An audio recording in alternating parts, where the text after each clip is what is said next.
Yeah. Yeah. Good morning, everybody. The Finance Committee will come to order. Any citizens wishing to address the committee this morning? There not being any signed up, we'll move on to item number 3, the approval of the minutes. Everyone's had a chance to review them. Any questions, any comments? We have a Are motion. you asking why And we have we're a- up there? My, Well, wow, that's let me disorienting. see if we, no disrespect, but that's too big, Steve Montgomery. Amen to that. So we have a motion on the minutes, a second?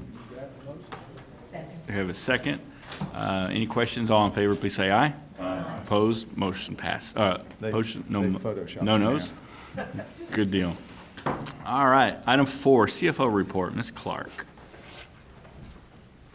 She could have a news person had to cut off. Good morning. Good morning. How are you? I am well.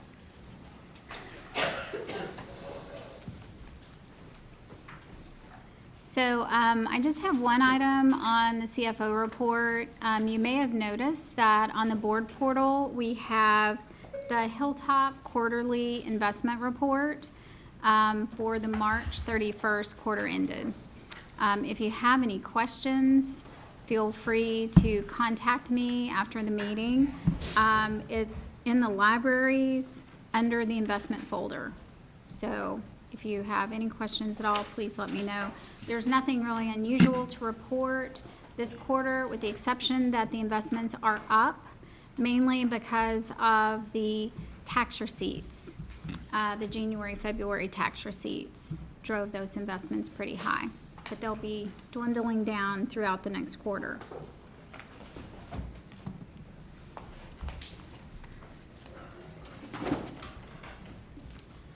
Do you want me to move on to the policies? Yes, ma'am, please do. Okay. Item 5. Yes. Do we have to vote to accept the report? As extensive as the report was, I guess we'd accept it. I forgot what we do in that. I've only been here a couple of years, so I don't remember exactly what. The CFO report? The CFO report? Yeah, it's just information only. Got it. All today. right. Item number 5, please.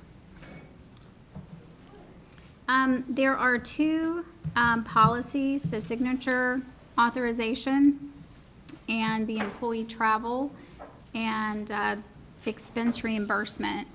The first signature authorization, I wanted to let you know there's not a lot of changes in this. The major change, there's actually two. The first one, we added language that would allow us to incorporate effectively a claim into the policy. And we have a management services agreement with a claim that allows us to provide financial services, human resources, employment, and other services. So there is language that was added that allows the district under a professional management agreement to provide these services. And then we also increase the manager signing authority limit in the procedures section, which the board is not responsible for approving today, but has been attached for your review, from $1,000 to $5,000 for expenditures. And then for patient chargeable items, $5,000 to $25,000. Just because of the sheer number of purchase orders that go through, we feel like that's appropriate under these circumstances. And I think these have to be done separately Yeah. for approval. Yes, sir. Sharon, on that change relative to the capital expense increase in that cap, is the assumption there that would still be within the budgeted item? Could you turn your mic on, sir? Thank you. Did you hear me? Yes, I did hear you. Okay. So the expenditure increase has, the managers don't have any capital authority whatsoever. Okay. This would just be on budgeted expense items. Okay, so or it's- items within their Okay. budget approval. That's what I want to make sure of. Yes, yes. Are there any other questions? So what we're asking for today is just the approval of the policy in your board portal for Right, the we just do signature. policies, you guys do procedures. Yes, the procedure is attached per your request, just as reference. Right. Move approval. We have a motion by Reverend Emerson, Second. second by Mr. Petty. Any questions? All in favor, please say aye. Opposed? Motion passes. The I- second. Item B, please. Yes, the second policy is for travel, everybody's favorite policy. It has a very similar added language to incorporate additional entities that we have under professional services agreement, such as a claim.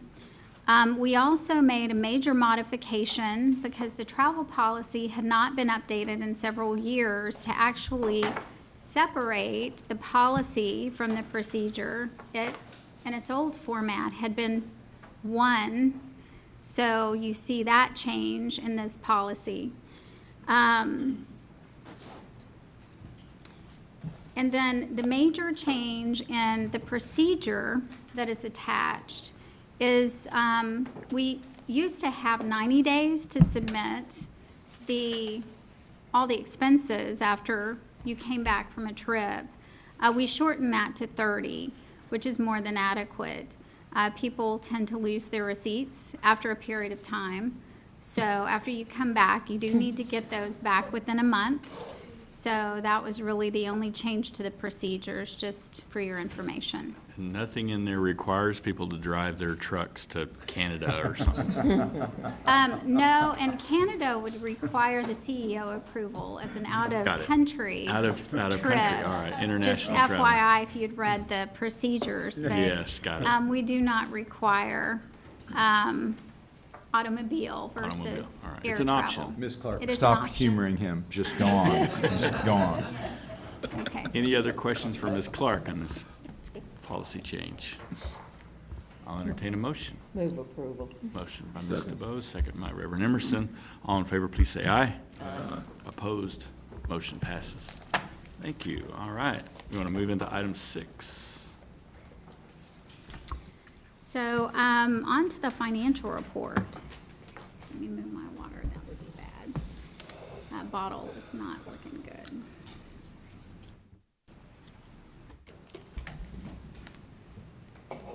That's better than last month. Okay. So, we had a very strong inpatient month for April. When we get to the outpatient, it was a weaker outpatient month for the network compared to budget. So inpatient admissions, you can see, were up compared to budget about 6.5%. We had 2,098 admissions. Patient days were strong as well, up about 3.5%. CMI was up, or just slightly down compared to budget, and length of stay was slightly down as well. Our ED visits were high, about 5% above budget. Although we had budgeted to be extremely high, we had over 10,700 visits this month. It was slightly below last month, but it was still a very, very high month in the ED. And you can see that urgent care was very strong. Urgent care was actually almost 5,300 visits in addition to what we saw in the ED, and 12% over where we expected them to be. Our clinic visits were slightly under budget by 2%, and outpatient visits ended up settling in just over budget.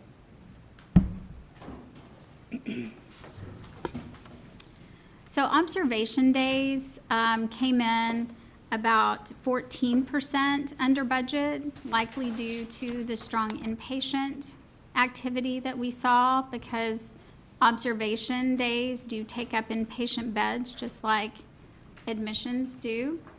Invasive lab cases continue to be very high. Inpatient surgeries and outpatient surgeries both were about 4.5% under budget relative to where we had thought they would be. And psych inpatient also ended up being right on budget, about 1% ahead. And the clinic visits are going strong at about 6.5% above where we expected them to be during the budget process. Although psych ED visits were under budget by 1%, they are at the highest point they've been at this year, year to date through April. And partial hospitalization visits are also strong. 1 second. Dr. Webb I'm has a sorry. quick question. You having to board people Could you turn your mic on, please? psych, We ER? We like do. there is down there? Yeah, we have, we do board, and for those that are in the audience or those listening, boarding, the challenge that we have with that is we become so much more efficient and effective at seeing people and triaging them in the ED, but the admit on the inpatient bed is a challenge because we may not have that bed ready. So we oftentimes have to board patients down there and make sure that they've been seen in the ED, but we have a lag to get them into the patient admits. So yeah, we are boarding. We keep track of that very, very closely. Wanda and her team and Chris, the manager down there, does a great job of trying to figure out how we open up. We work with our hospitalists to free up those beds best we can. It's a challenge. Do we have to ship people? Shit. Like Wichita Falls or any other place in town, or? No, no, sir. Okay.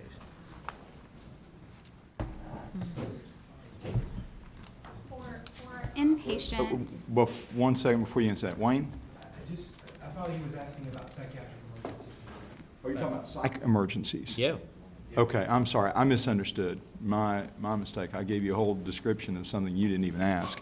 Wayne, do you want to talk very briefly on that issue so we can address Dr. We can do Weber's it issue? later. No, it's fine. It's a good question, and since I answered it wrong, I'd like to get the correct answer. Call someone up if we're looking for practice. This Harry Truman is the proverbial buck stops at you now, so please. ER down there? Yeah, I misunderstood. We also do have boarding in the psychiatric emergency center. As you know, we opened a new facility 15, 16 months ago. We filled that up in a couple of weeks. We admit about 4,000 people a year through our psych emergency center to our facility. We transfer out to other facilities about 3,100 patients a year because of our lack of capacity. And so we do send out almost equal number of people to other hospitals as those that we admit to our facility. Okay, well, here's my finance question. Who pays for all those people that we ship to other places? So we have contracts with 4 different facilities. We do not pay for all 3,100 of those. Many of those 3,100 have insurance, which is a lost opportunity for us, but it's not an expense for us. There are several hundred that actually do not have a funder, and in those cases, we have paid, last year we paid right at $3.1 million to those other 4 facilities through contracts that were approved by the board that came through this group. I guess the next step would be, I mean, are the private places just taking the insured? They don't take any JPS connection folks? It's an area I don't know anything about. Sure, I understand. So if they show up at their facilities, they certainly have charity care and the same obligations that any hospital has. The challenge for us is if they show up here and our psychiatric emergency center begins to fill, which happens daily, honestly, and the boarding starts to escalate, there comes a point where there's no way to safely maintain the volume of people in our psychiatric emergency center that is there. And so we have to find a way to have a backdoor so those people can flow out. And the way we have to manage that is through those contractual relationships with those other 4 hospitals. Like I said, to the tune of about $3.1 million last year. And this is an area where you, without, my attempt is not to be persuasive, I'm just telling you that this is where the population growth sees significant impact to JPS because there are not a lot of alternatives for these type facilities. So JPS is the place that needs to handle the bulk of that population. And part of that is facility growth in trying to deal with a population that is significantly growing. There is no choice. We have to look at alternatives best we can, but those aren't very viable. The place and the answer is JPS and its expansion and its facility growth. And the process to transfer those individuals to the hospitals, allow the law enforcement transports to happen, that is a long time. It's not quite as quick. If they're voluntary, we can send them via EMS and get them over there relatively quickly. But if they're involuntary, there's a whole process that has to happen, which ultimately adds to, they end up boarding here, waiting for an admission there, about 19 hours while we're waiting on a bed for them. This is going to come up in Blue Ribbon, Yes, sir. without question, because there's been so much discussion relative to the psychiatric care component by both Cummings and HMA. I think it would probably behoove us to be able to answer a couple of questions relative to that I know are coming. One of them is relative to the capacity within the system and our patient load. I think we need to be able to dispel the myth that there is adequate capacity in Tarrant County represented by private physicians to take the entire JPS load, because that's a misnomer. Yep. And that's, people have implied that on a couple of occasions now, and I've said no, that's not accurate. So to be able to say, if we want to really do a true comparison of the demand relative to the JPS capacity, the overflow surplus that results from our ability to contract out is still inadequate relative to the number of patients that have to be treated. I think we're going to have to be able to illustrate that.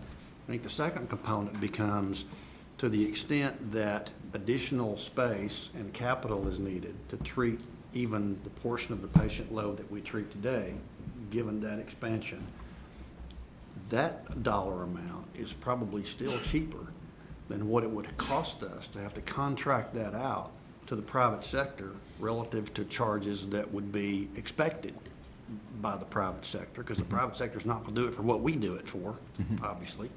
So I think just a little bit of financial homework. I think that, and Scott and I were talking about this earlier, I think Blue Ribbon is going to have some detail relative to that true cost-benefit ratio, because I think what tends to happen is people start displacing the capital obligations relative to JPS with the notion that the private sector has the capacity to go fill that need, both cost and personnel-wise. And in both cases, I think that answer is no.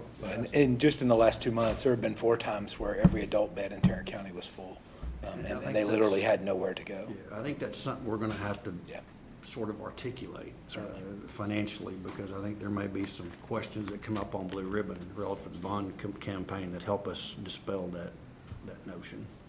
And I think your argument not only deals with behavioral health, it deals with primary care and the effectiveness of primary care. It does. And the argument to the taxpayer Yeah. is, how efficiently do you want to spend the money, and how can we at JPS do that? Because as you said, if you compare our price with others, Right. and it's not to say anything derogatory to others, it's the facts of the numbers, Yeah. that the more efficient way to deal with that from a primary care and a behavioral care standpoint is this facility. Yeah. Yeah, what I always hear is that we expand our capacity, and lo and behold, it all fills up. The other side of that question of, well, we need more capacity is there if we were to double our capacity, would we fill up? I think that we will. There's no end of demand when you lower the cost. And so that has to be dealt with too. We can't simply say, well, there's more of a demand than we have, so we expand capacity, and then be surprised when that happens. And so you have to, at some point, I'm not arguing that we get rid of it at all. I'm not saying that, right? But we can't just simply say, there's more demand here, therefore we need more capacity. We have to say, what is the best use of the tax dollar? I think that's true. It's a hard question. Well, and I think then the third part of that equation is the best use of the tax dollar, and then you start looking at what you're doing in the institution of jail and how you deal with that, particularly with the behavioral health issue.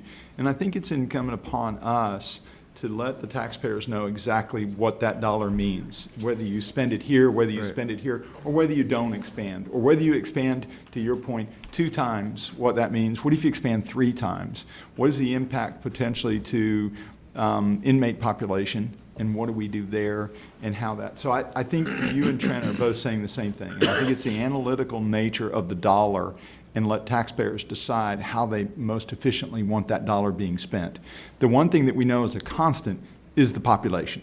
It is Right. there, so how do you address it? Whether we expand none, 2 times, or 3 times, or 10 times, and how efficient is that, and what's the best use of the dollar?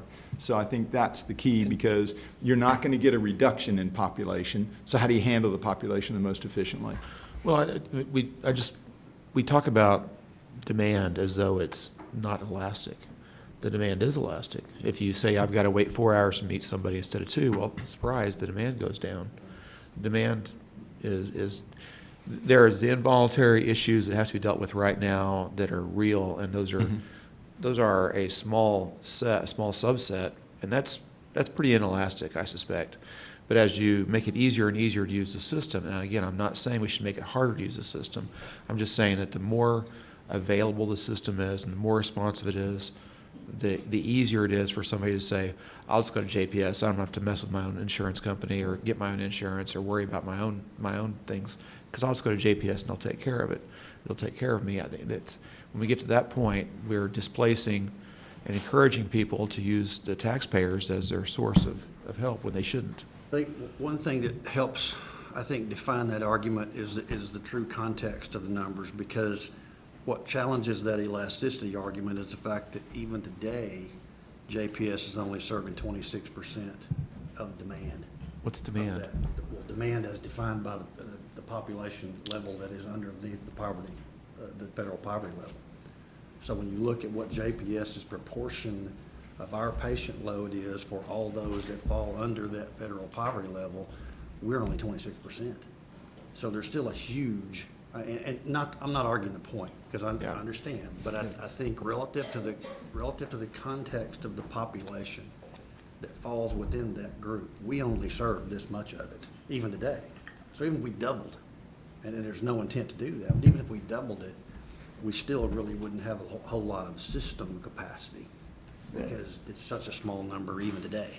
So it's an overwhelming argument, and I think from our purposes, and my only point in mentioning Blue Ribbon was, as we look at how we prioritize capital expenditures, what we don't need to find ourselves in is an argument that says all we have to do is transfer this to the private sector and the need will be met, because the need won't be met, because the need's not being met today, not by us and not by them.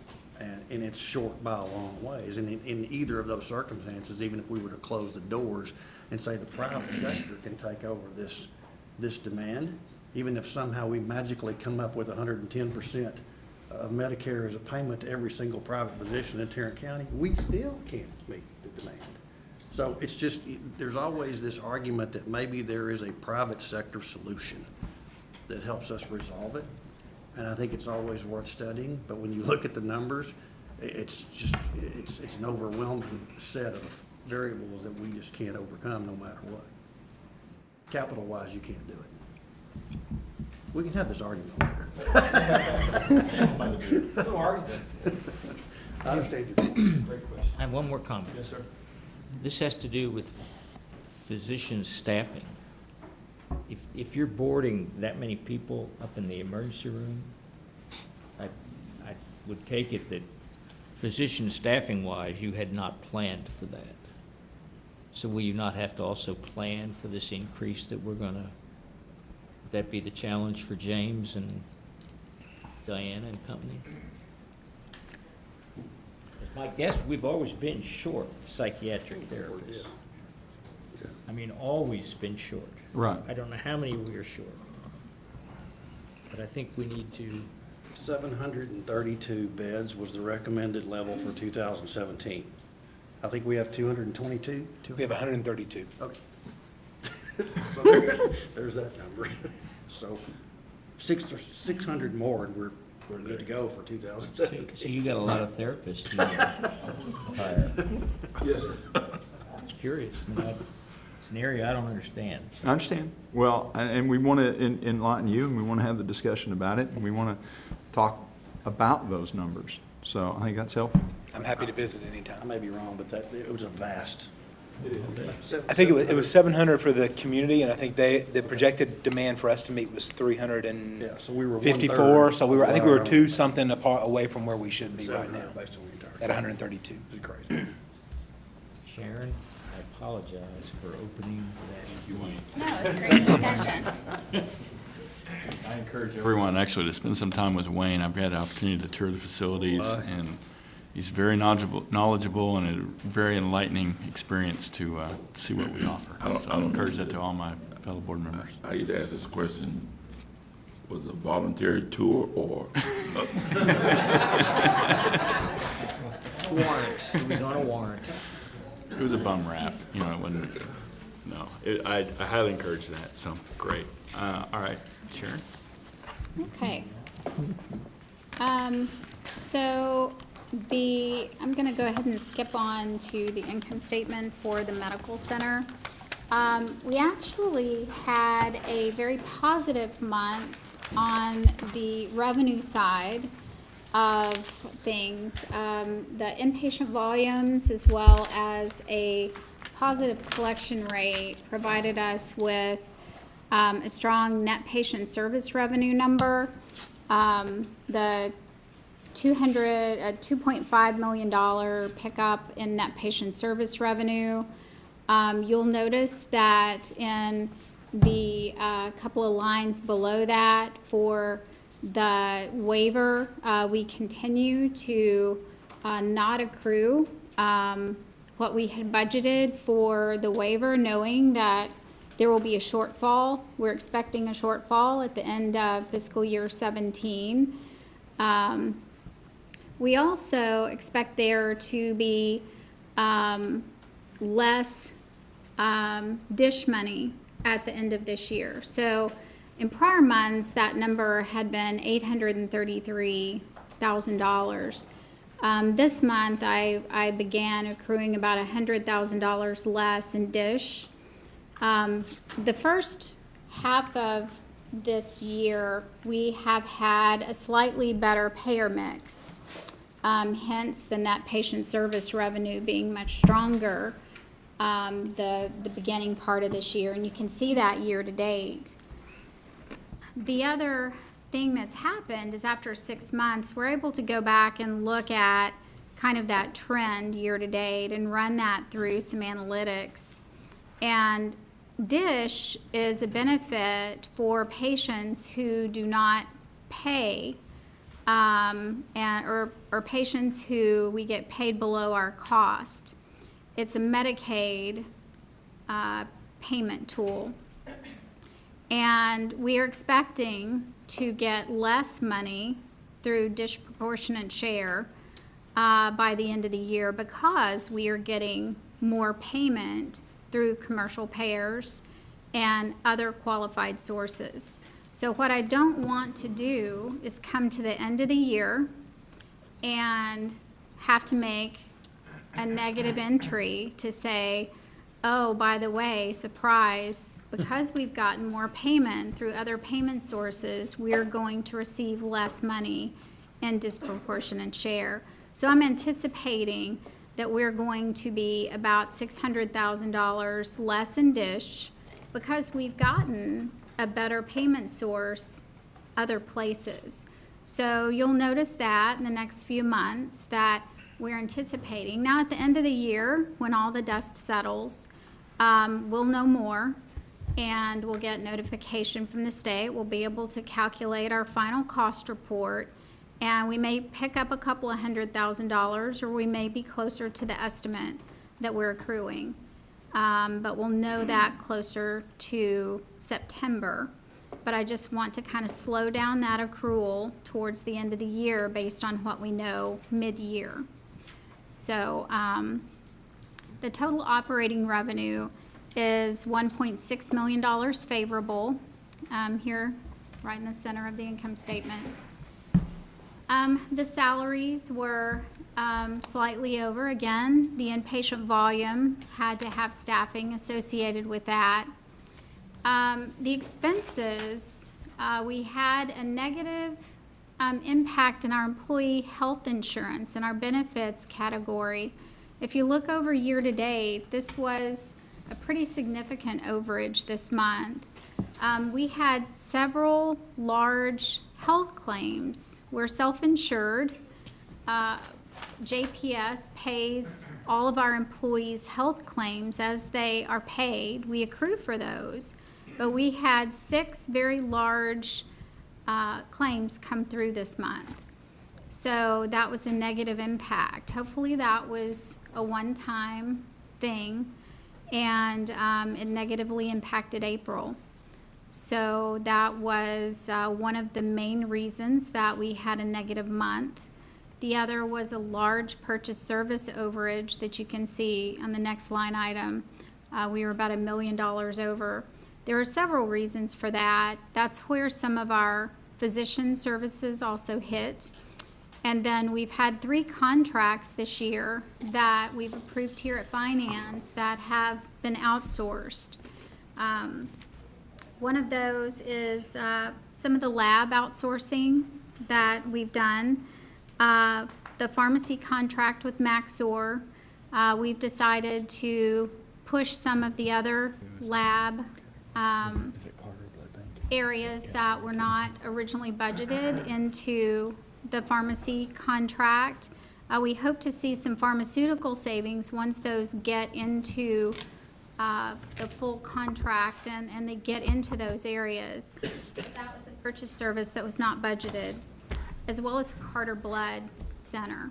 So you'll see some savings up in salaries because of that purchase service, but on that one line item, that is causing some overage. And then, so that caused total operating expenses to be over for the month.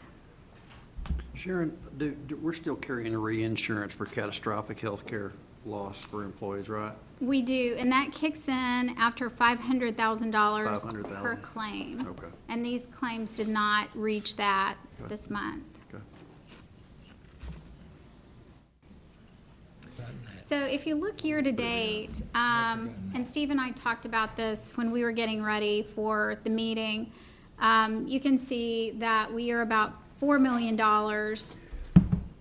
short of budget this year. And you can look at each one of the variances, but the main variance is up here in the waiver revenue. And if you think about what's happening, when we budgeted where we were at FY15 waiver. When we closed FY16, we realized there was 10 million shortfall. So we're accruing at what we received last year, not where we budgeted for this year. So we've actually made up about 2.5 million of that actual shortfall. And we're still looking, you know, the remaining 5 months of this year, we're still looking for those dollars to be made up. So that's what's happening year to date. So what the legislature finally do this year? What are we expecting now next year after they're finished? Do we know what the reduction in UC and DISRIP may be for next year yet? For DY 7 and 8, Uh-huh. that has not been tied down yet. Okay. It's less, I understand, from what we've read. Yeah, it's gone down again. Yes, it's never more. No. You know, hopefully it'll remain relatively the same, but it's not been it's not settled. We won't know that solution until September, right? Correct. For this year, We hope. we hope. Okay. Any So, questions for Sharon on the? yes, any questions on the medical center? I'll cover a claim On the statistics, for build encounters, because of open positions, we continue to be under build encounters by about 12%. And from an income statement standpoint, it's not a whole different picture from prior months. We are still about $600,000 under in net patient service revenue, about 10% under in revenue, with about 12% under in claims and activity. Salaries are slightly over, and contract labor with locums coverage continues to be over with open positions.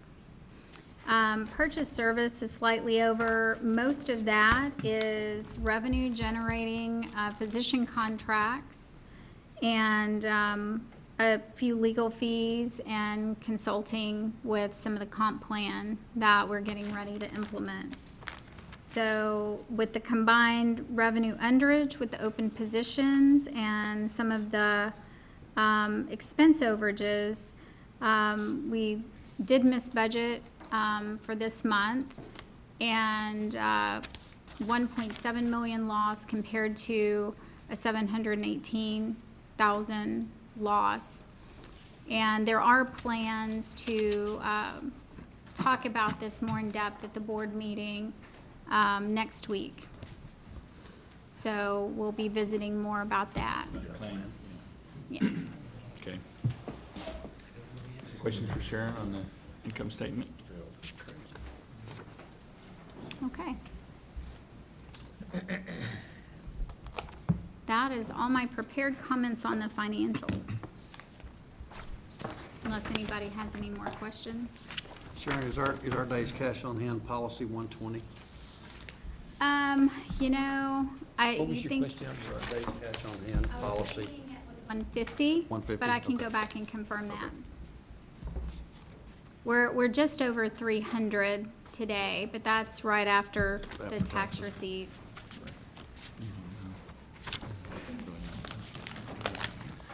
All right. Any other questions for Sharon on the financials? Thank you, Sharon. Yeah, I'll entertain a motion to approve or to accept the report from the CFO and financials for, this is May, Second. June, April financials. We have a motion and a second. Any further questions? All in favor, please say aye. Aye. Opposed? Motion passes. Thank you, Sharon. All right, are we on C now? No, B. Oh, we're in contracts now, all right. Yes. So I've got item the next 6B. two. Item B is with the Tarrant County Tax Assessor Collector. This is our annual contract, which allows them to collect our ad valorem taxes on our behalf. They have agreed to once again waive the fees for tax collection for the district. This is an estimated value of about 1.8 to 2.2 million. So very generously waive the annual fee for us. And I think, and I want to thank Ron Wright for doing that. That was his phone call to us. And I believe we're on our 4th year of doing that. And it is greatly appreciated by the hospital district taxpayers as well.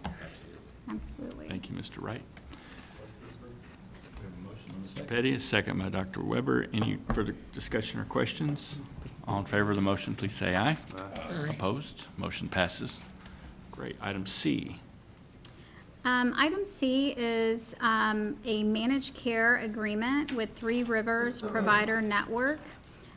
This is a contract that our acclaimed physicians have currently, and one of the few that will help us achieve that alignment with both a provider and a facility agreement. It includes workers' comp, auto, and group health. Any questions for Sharon on this exciting contract? It is exciting. Y'all have just gotten callous to managed care contracts now. They are all exciting. Okay, I'll entertain a motion on item C. Move approval. Motion by Ms. DeBose, second by Reverend Emerson. All in favor, please say aye. Aye. Opposed? Motion passes. Thank you. Kelly, he did not mean that. He did I meant he it did not. He- I meant it very sincerely. Thank you, Kelly. So callous, and it was less fun. Item 6D, Mr. Whitman. Bobby Bill. Good morning. Morning. Just pretty much ignores me. This next proposed request comes to you to amend the current sound agreement. When we brought sound in, the anticipated volume was around 12 to 15 patients per physician. And for the last several months, if not coming close to a year, that volume has been well in excess of 12 to 15 patients per physician. Now, they don't see all of our admissions, but they see a majority of our admissions, because we have six teaching teams, but they cap very early. Their cap is what it is, so everything above the cap goes to sound. So they've been encouraging some of the current sound physicians to pull double duty, to work extra shifts, and that worked well for a while, but when it becomes routine versus the exception, it wears thin. So they've had to rely on locums to come in, and that's not where we want to be either. So this proposal does two things, and we're going to address that prospectively, hopefully next month. But this one will begin to compensate physicians an extra amount for coming in and working, and also provides coverage for those times they have to bring locums physicians in, which are considerably more expensive than the current physicians that we have. In addition, it provides the chief hospitalist, Dr. Assad, with an annual increase. And we don't have an estimate. We have an estimate. We don't have a cap necessarily of what that expense is, but we're going to manage that. What I'm going to bring forward next month is most likely a proposal to add additional hospitalist resources to the current pool, partially through nurse practitioners and full-time physicians. So we won't have to worry about this going forward. But today, I'm proposing that we pay them a surge fee, if you will, both for those full-time hospitalists that work here and for the times they have to call locums in. And that should not run in excess of $220,000 a year combined, and then $20,000 for Dr. Assad, the chief hospitalist, annual increase. Awesome. You've heard the explanation. Any questions for Bill? Yeah. Do they have a lot of vacant positions now, or are they all No, they really filled don't. now? They have maybe two Maybe two. vacancies. Okay, so the Their increase- attrition rate has been small, very small. All right. We have one that just announced a transition from sound to acclaim that will probably not take place for another 90 days, but we're recruiting for that. And my final question is, when you say we have the 6 resident teams and they have a cap, do you by any chance know what that cap is? I think per it's team? 16 patients, somewhere in there. 16 per team. All right, Been the same for a long time. yeah. Yeah, Bill, Yes, sir. on the 20,000 annual increase, by approving this, that automatically puts in place every year, there'll be a $20,000 increase for the, or are we talking about just this year? It would put in place a new base salary for the chief hospitalist, right? This is kind of a makeup for a year that she didn't get one. We're sharing this with Sound. Sound is putting part of that up, and we're putting the rest of it up. It's kind of a recognition and a merit for a job well done, but it does increase her base compensation. Okay. Right. I need to go back and ask it. I maybe I asked it wrong. Is it for just this year, or is this? No, all- it'll reestablish the base, so it'll be for every year going Every forward, year just we like a know. merit increase. It'll Right, just automatic? right.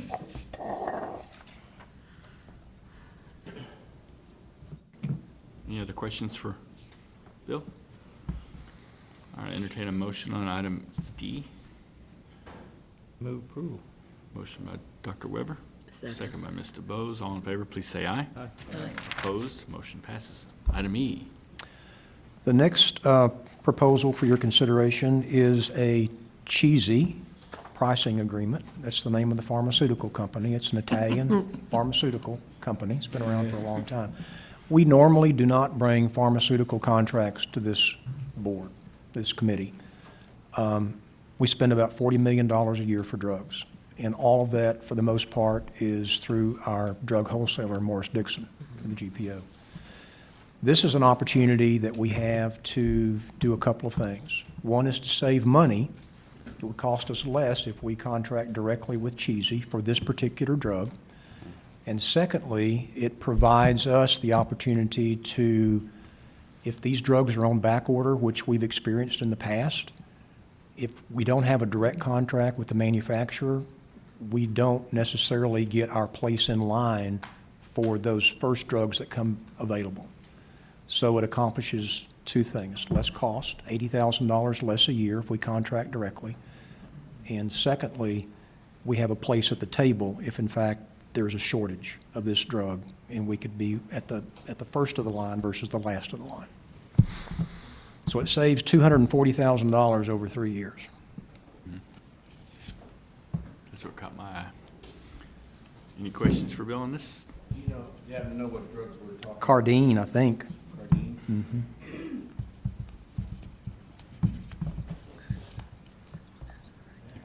But, I mean, Yes, sir. by us going to the direct, what do you call the wholesaler, so to speak? is Morris Dixon, right. Cheesy, does that jeopardize us anywhere else? No, at sir. all? No, sir, not to my knowledge. Legal certainly reviewed the contract. Corey can address that directly from a legal perspective. I think Alan reviewed this contract. I think it gives us the option to do both, to either go through the Morris Dixon or to go directly from Chazy. So any drug that we would find where there's a direct savings relative to the ability to negotiate it separately would not count against us on the Dixon contract. That's my question. It should not. It sounds odd. It sounds odd that we would be able to achieve this kind of a price saving directly versus our drug wholesaler, but I can assure you that our drug wholesaler has saved us millions of dollars. Right. And that's been validated, millions of dollars. It's not as if they're not doing a good job. They are. This is just one of those one-offs, if you will. I got it. Thank you. Okay. Any other questions for William? Move approval. We have a motion by Dr. Weber. Second by Reverend Emerson. All in favor, please say aye. Opposed? Motion passes. Thank you, Okay. Bill. I think you're up again. Angie Item can F. come join me on this if you have questions about the bidding process, but this comes to you from the Planning Committee. And this is in reference to a budgeted construction contract with what is now going to be Hutcherson Construction. But it provides an area to combine the advanced practice nurse, acute care trauma surgery nurses and trauma nurse clinicians together in the old ED area, the old operating room area, which is between the pavilion and the tower. And it realizes some efficiencies that we're always looking for. Space is a premium here, and we always try to prioritize and decide, using judgment, what's the highest and best use of the space we have available. We think it's for this purpose, and we'd like to ask your consideration for approval of this construction contract to Hutcherson. So Questions for Angie Bill can or talk Angie? about the bid process if you'd like. I don't have a question. I'd just like to make a statement that I really like that you provided the criteria and the decision, and would hope that when vendors are used, that this would be the standard format that we would see. It's really helpful.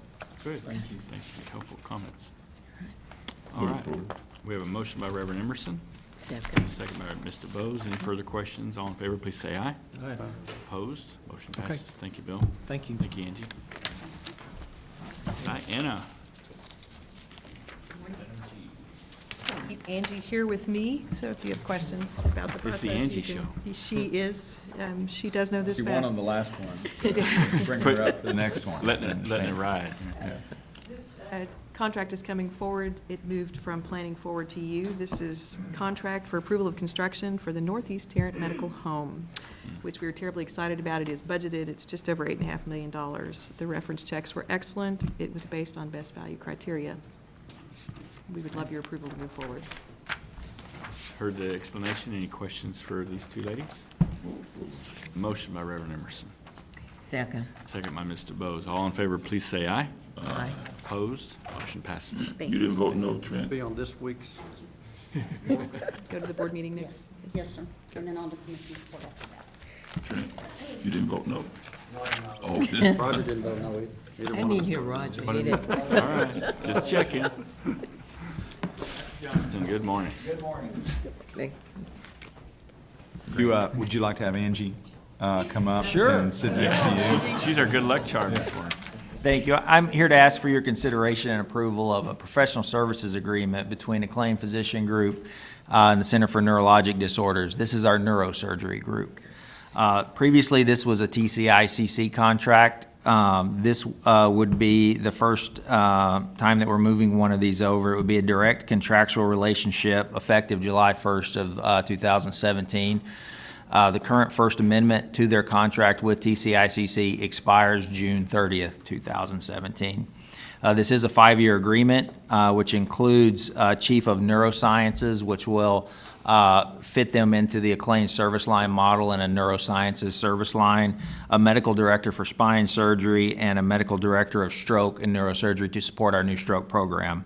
It does offer 24/7 primary and backup neurosurgical call coverage. The backup call coverage and their model is required by the American College of Surgeons for level 1 trauma designation. That's an addition from the previous contract.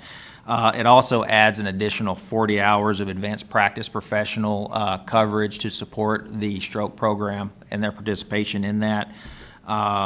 Clinical ambulatory coverage, which is the same, transcranial Doppler studies, which are the same.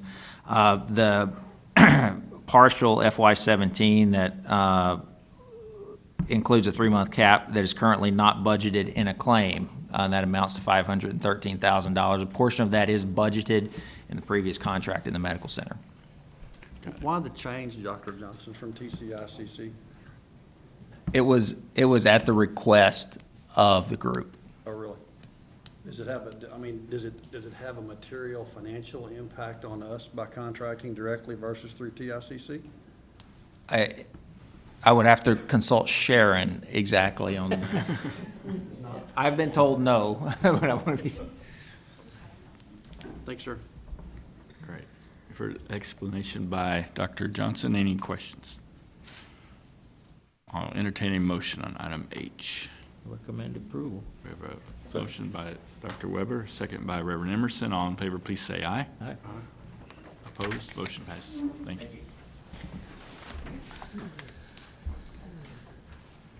Ms. Walker, item I. Good morning, everyone. This morning, I would like to present to you and ask for your approval for an addendum to the Talent Plus contract. Currently, we have a contract with Talent Plus to do the leader assessments, well, employee assessments for onboarding new employees. What we're needing to do now is to implement an assessment for team leaders, supervisors, and leaders, since they do have a different competency. So what I would like to do and ask for your approval is to approve the amendment to the contract for us to do this work, which will result in $32,000. So if I can clarify, there are actually two actions that we need to take. One is the exception to the competitive bidding piece, and then the actual approval of Yes. the amendment itself. Yes. Okay. Any questions for Pia? Or for Corey on that, actually, too? Okay, so I don't have a question. I just want to move approval for the amendment. Is that the first thing we need to do? Probably need to do the exemption first. Okay, move approval for the bidding exemption. Second. Are these separate votes, or are these? You can do them all at once. Would you mind combining? And to approve the amendment, okay? You concur in that second? We have a motion by Mr. Bose, a second by Reverend Emerson. All in favor, please say aye. Aye. Opposed, motion Thank you. passes. Thank you, Pia. Part of our succession plan. Item J, J for Jamie. Good morning, sir. Good morning. Morning. We've had Greener Pastures Landscape here maintaining our landscaping throughout the district since 2012. Their contract is nearing expiration. We've issued an RFP and received 3 bids. We've been pleased with the services of Greener Pastures Landscape. I'm asking the committee to consider our recommendation of awarding this contract to Greener Pastures Landscape Incorporated and to approve this agreement for landscaping and grounds maintenance. Okay, you've heard Jamie's explanation. Any questions? Why? Yes, sir. What's the reason for the decrease? I mean, I'm surprised. That's a pretty big decrease. Yeah, very good question. So in the previous contract, we had various flowers and beds and services that were at an à la carte price. So we were able to roll that all into a new agreement and get a better pricing. Okay. Yes, sir. Jamie, we put this out to bid. Correct, yes. Okay.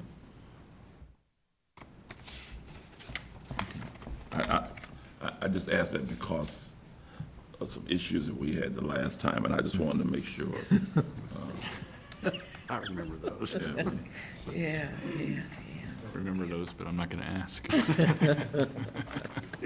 It was during your hiatus. Yeah. He still jumps on me about it. I got to hear that one eventually. Okay. All right, so you've heard the explanation. Any further questions for Jamie? Move approval. Motion by Reverend Emerson, Second. second by Mr. Petty. All in favor, please say aye. All opposed, motion passes. Thank you, sir. Thank you. Good job, Jamie. Rules. Item K.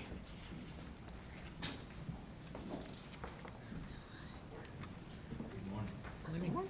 Tawanda.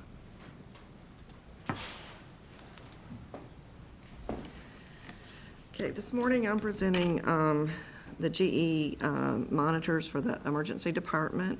Back in March, I presented the first phase of this, which were the PACU monitors that you approved.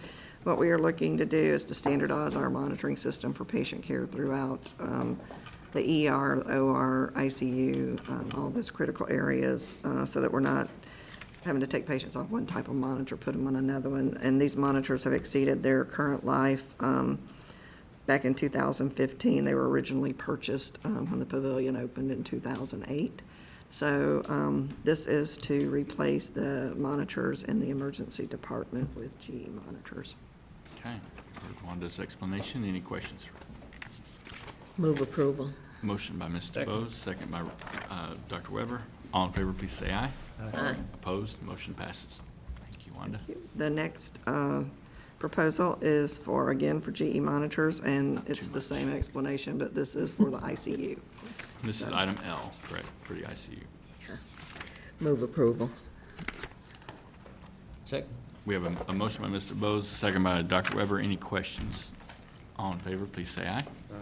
Aye. Opposed? Motion passes. All right, item M. Okay. This is also a multi-part proposal. This is for St. Jude heart valves. Last month, we presented Edwards Life Science heart valves. And this is to give the physicians a choice of different valves to have here on consignment, but we negotiated better pricing with different companies. So it's a 3-part, and this is the second one of those. It will be a 3-year contract, and we will have those valves available. It's important to have multiple different types of valves depending on the patient's anatomy, and that's why. You had me at better pricing.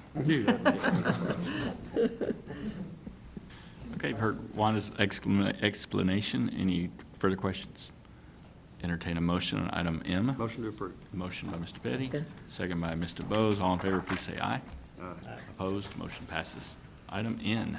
And it's the same thing. This is the third of the heart valve replacements. So this is with the Soaring Group, the same explanation. Same magic words. Yes. Better pricing. Better pricing Ah, and multiple choices for physicians based on Better patient pricing and anatomy. better choices. Awesome. Don't All worry. right, you've heard the explanation. Entertain a motion? So moved. Motion by Mr. Petty, Second. second by Mr. Bose. All in favor, please say aye. Opposed? Motion passes. Okay. Thanks, Wanda. Thank you, Wanda, very much. Good morning. Good morning, Morning. Linda. Item O. Okay, we've got 5 of these. I'm going to start with the first one. Notice this is a renewal for our Midas Plus contract. We've had Midas Plus for over 5 years. It's used by a multitude of departments. It's used by risk and patient safety, by quality, by patient relations, by physician services. Over the last 5 years, it's the product we've also used for our core measures. So it's key for everything that we do, and a renewal. Okay, any questions for Melinda? I entertain a motion. Move approval. Let me highlight, this is also one of those two-part motion, Okay. please, for the exemption for the competitive bidding and the amendment itself. Okay, move approval for the exception of bidding process and approval of the contract. Well said. We have a motion and a second by Reverend Emerson. All in favor, please say aye. Aye. Opposed? Motion passes. Thank you. The second one is related.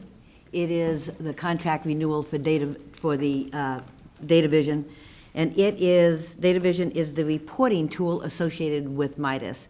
We didn't need it at the beginning, so when we first contracted for Midas, we didn't need that reporting tool. But once we began to use Midas 5 years ago for core measures, the tool for actually reporting the core measures once you have them is through Data Vision. And so this is just a renewal of the Data Vision contract.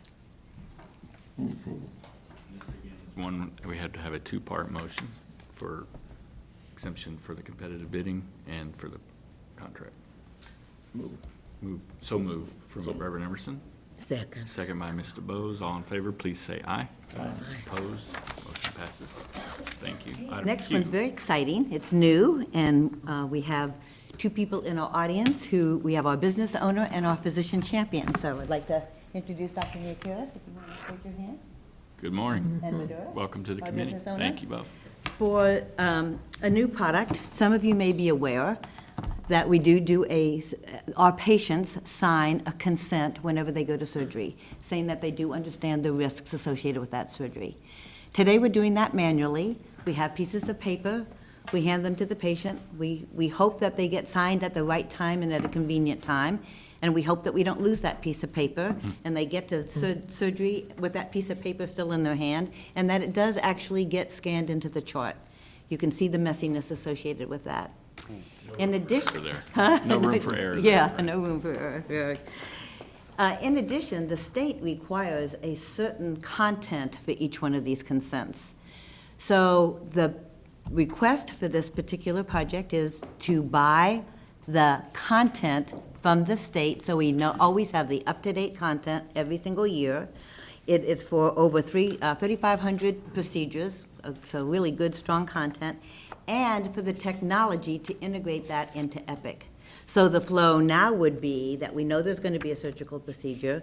We enter that into Epic.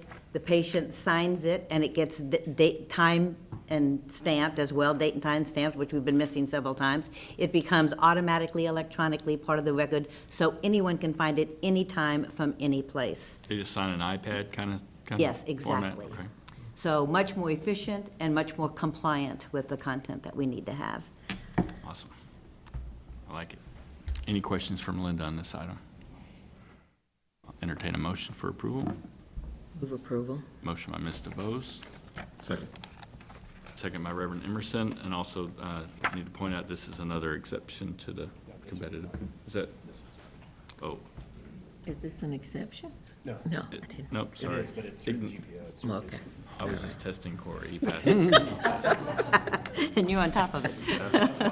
Well done, Corey, well done. All right, so item Q, we have a motion and a second. All in favor, please say aye. Aye. Opposed, motion passes. All right, thank you, Melinda. And item R. Our fourth This agenda. is one, if we do make a motion, It is. requires. Oh, okay. All right, okay. Okay. Go Yes, ahead, this is a please. fourth agenda item, and it's for Kronos. Some of you may be aware, it is the system by which we all get paid. So if we don't have Kronos, nobody's going to get a check. That's really important. It also. Careful when you say all, because there's, All of us are here. Well, for me.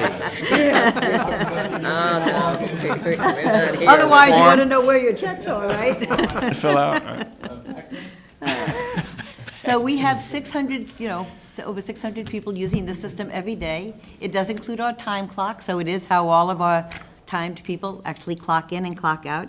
It is how we submit our PTO time, how we submit our FMLA time. So, and it's how all of our nurses actually schedule the nursing time. So probably, Dorothy, that probably looks familiar to you, does it not? We've had it for quite some time. And it's a renewal. Okay. Okay, we have the explanation. Any questions from Linda on this item? Entertain a motion Move approval. with the, Oh, I'm sorry. For the exception and for the contract. we have a motion, second by Reverend Emerson. All in favor, please say aye. Aye. Opposed? Motion passes. I'll be happy to sign my check digitally. Yeah, we can Item have- S, Melinda. Okay, and our last one is associated with Accenture, and it is an extension to our professional services agreement.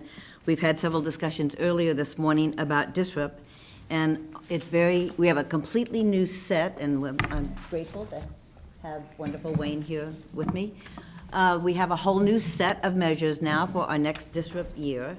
And one of our key items in being successful is understanding our baseline. At the beginning, before, we took a lot of time trying to understand what's the measure we're trying to meet, what's the baseline right now, and then what do we have to do to get from the baseline to being able to be paid. Our goal here is, as soon as we understand, starting on July 1, what those are, is to create all of the measures themselves, so we have a baseline by the end of the year. So in January 1, when it starts, we know exactly how we need to move in to make our dollars. As you can see, there is a $1 million number there, the 138 million gross for 2018 for this district project. And what we're using now is these report writers to help us generate those specific measures that we need to meet. Very complex measures. Heard Melinda's explanation. Any further questions for her on this? I'll entertain a motion. It's Yes, just sir. the A and B on the budgeted cost is because of implementation stages. Yeah, I'm glad that you asked. Previously, we were using only report writing resources that were not associated with this big sudden disrupt requirement. Now we're adding some additional people in order, the requirements are very complex and there are a lot of them, adding 6 additional people for a 6-month period so that we can get them done by the end of the year. Okay. Okay. I'll entertain a motion. So moved. This requires the exception. Last one for the exception. Oh, so moved. Second. We have a motion by Reverend Emerson, a second by Mr. Bose. All in favor, please say aye. Opposed, motion passes. Thank you so Melinda. much. Thank you, wonderful Wayne, for all your help. Wonderful, Wayne, good job. That was a good job, wonderful Wayne. Call you W square. Good morning. Good morning. I'm here today to present a amendment to a contract we previously executed approximately 18 months ago at the start of our electrophysiology program. We anticipated at that time a volume count that was based on what we had been historically sending out for service. However, our service volumes have far exceeded that, so we went back to the vendor and we got an average decrease by unit price by about 18%. So this is an amendment that gives us actually better pricing than what we had paid for the first 18 months.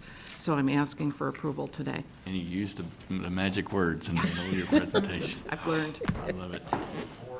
Almost 10 years, you've been on there, how many? Have you ever seen Kathleen come up here with a contract that didn't decrease cost? No, I never have. Never, Never not have. one She's time. my It's- favorite. It's amazing. It's absolutely astounding how she does that. opportunities. We love you. Thank you so much for the work you Yeah, do. wait till it does not happen one day, and what a, yeah. We'll they have turn on held you like that. They have put you on such a pedestal that is not a good place to be. Somebody else present those. Just bring Angie up. Bring Angie up Or here on Wayne. those, yeah, or wonderful Send Wayne. Yeah, he's Yeah. got some capital. so. Wonderful Wayne. All right, you've heard the explanation from Kathleen. Any questions, further questions? So moved. We have a motion by Ms. Petty, a second by Mr. Bose. All in favor, please say aye. Opposed?